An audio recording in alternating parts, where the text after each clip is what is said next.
My name is MaCalus Hogan. I'm currently the David Silver Professor and Chair in the Department of Orthopedic Surgery here at the University of Pittsburgh School of Medicine and UPMC. I hold joint appointments in the departments of bioengineering, our Clinical and Translational Science Institute, as well as in the CAT School of Business. Um, my background in research has been a great journey and one that quite frankly, has been one of the most positive aspects of my career as a foot and ankle specialist and orthopedic surgeon. I've had great past scientific mentors. My first chairman at the University of Virginia, Dr. Cato Lorenzen, as well as the current chair, and who was my lab advisor during my research year as a resident, Dr. Bobby Chabra. And I've also had a number of other great mentors over the years who provided guidance and mentorship, individuals such as Dr. Regis O'Keefe, Drs. Rocky Twan, and also Dr. Shepard Hurwitz. And here further at UPMC, for the person who recruited me here, who had a great passion for science and research and inquiry, Dr. Freddie Fu. And when you've had the opportunity to have great mentors who have been in the field of orthopedics and musculoskeletal research and medicine, I consider myself fortunate and blessed in that regard. I really think about what they've meant to me. I mean, I would not be in this seat or in this position without their guidance, their insights, and actually just being able to observe how they carried themselves within this great field of orthopedic surgery. Uh, my research right now, I have some great collaborations here within the Department of Orthopedic Surgery, particularly with one with Dr. James Wong, who is our Vice Chair of Research and a phenomenal tendon biologist. With a phenomenal, with a lot of our work being in the domain of tendon regeneration, we're also doing a lot of great work in the domain of plantar fascial research, and particularly how can we address tendon injury and how can we treat tendinopathy and working through the different mechanisms as well as treatment options in that space. Um, with that, we've been very fortunate. We've been awarded several grants from NIH and in the Department of Defense, but also as recently as 2020, were awarded the top Basic Science Research Award for the AOFAS. And so I'm really a believer of collaborating or perish in regards to partnering with scientists and PhDs. And it's a passion of mine and one of the things that quite frankly brought me to the University of Pittsburgh. Some additional collaborations that I really enjoy are also in the translational space and in vivo kinematic domain with the work with our biodynamics lab. Yep. Of Dr. Bill Anhurst. Dr. Anhurst is phenomenal, and a lot of the work that we have been able to do in the domain of ankle and foot motion and understanding in vivo motion and the normal as well as abnormal pathologies and how our surgical treatments as well as our conservative treatments actually impact ankle motion or foot and ankle motion and disease states and injury states has been quite enjoyable. And I believe taking being in an environment that allows us to really translate from both the bench top and basic science cellular level all the way through the environment of the translational and implementation space is outstanding.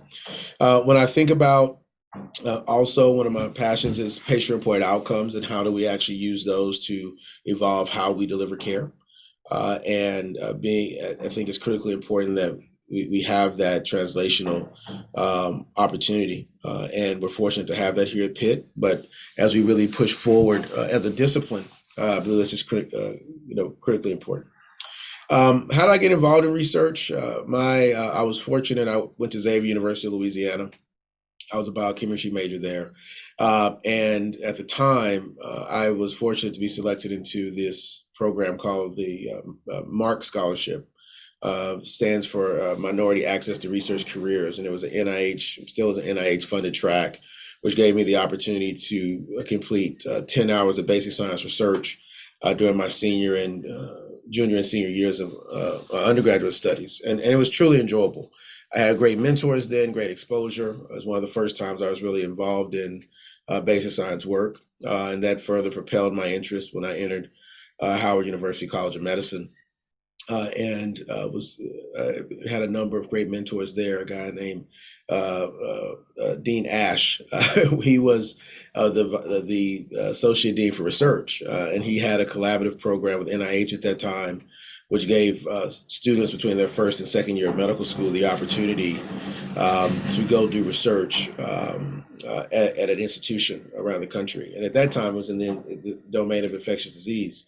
And so I actually went to Indiana, IUPUI, and spent a full summer doing basic science research, analyzing PCRs for different diseases, commercial and non-commercial PCRs. And so it was great. I was able to use my biochemistry background, be in a really kind of physician scientist domain, and it reminded me just even furthermore reinforced my interest and desire in research.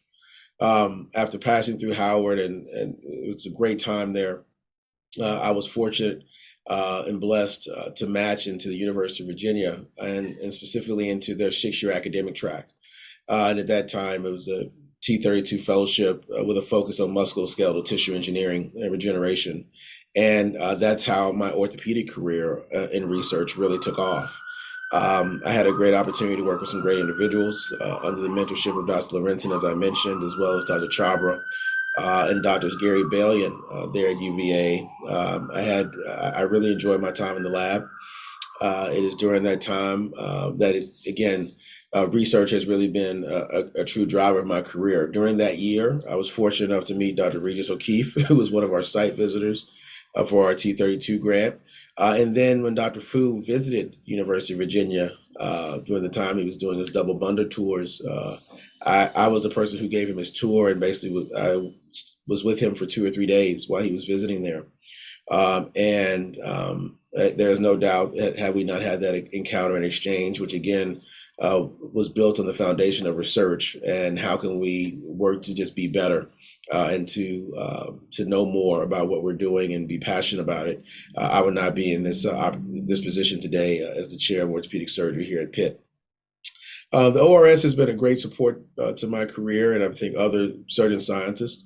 Some of the early opportunities I had as a resident to present some of our basic science research podiums and posters were at the ORS meeting. And I believe what ORS does in regards to our ability to collaborate across surgeons as well as scientists and that academic and quite frankly that research exchange is just phenomenal. And with that, it's one of those things that I just say to myself, I'm really just happy about the opportunities that I've been bestowed. When I think beyond that, one of the favorite things about ORS to me is the fact of the collaboration, the ability to be in one space and have other scientists there who are interested in musculoskeletal and orthopedic care and science, as well as other surgeons who are striving for surgeon scientist environments, and how can we contribute more. When I think about diversity and inclusion, it's critically important. I was fortunate enough under the guidance of Matthias Bostrom when he was president of the society.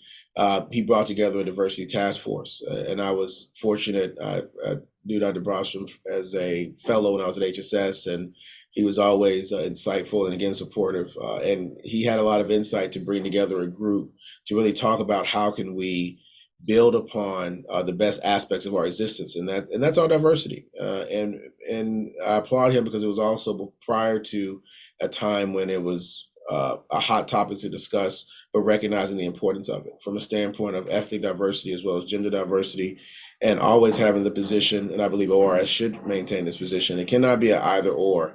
It has to always be an and. How do we help facilitate diversity and inclusion? From both a ethnic diversity standpoint as well as a gender diversity standpoint. That is what's going to empower us to better take care of our populations, to create the most innovative science, and to have the most broad impact. And so I think it's critically important that we have that as part of the ORS mission and objectives. With that in mind, career goals that I have, I've always really taken the approach that I really just how can I make an environment better than how I found it, and contribute positively to it, and how do we contribute positively to progress for others, and not just ourselves. And so with that, I think you just have to be inspired. You have to really be willing to meet people where they are, and learn from everyone, and be willing to listen to what others have to contribute, and the ideas they have, and give them and all of us the opportunity to cultivate our passions.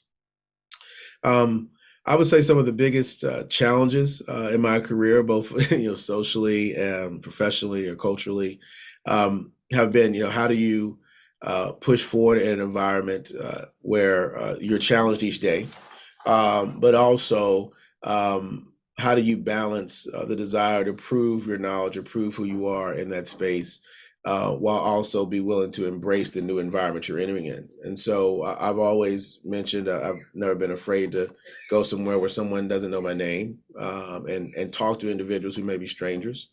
And I think those environments are where there's a lot of opportunity.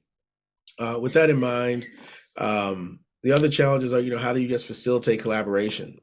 That really, from time to time, does involve going outside your comfort zone, and being willing to take that extra step. That's when great things can happen.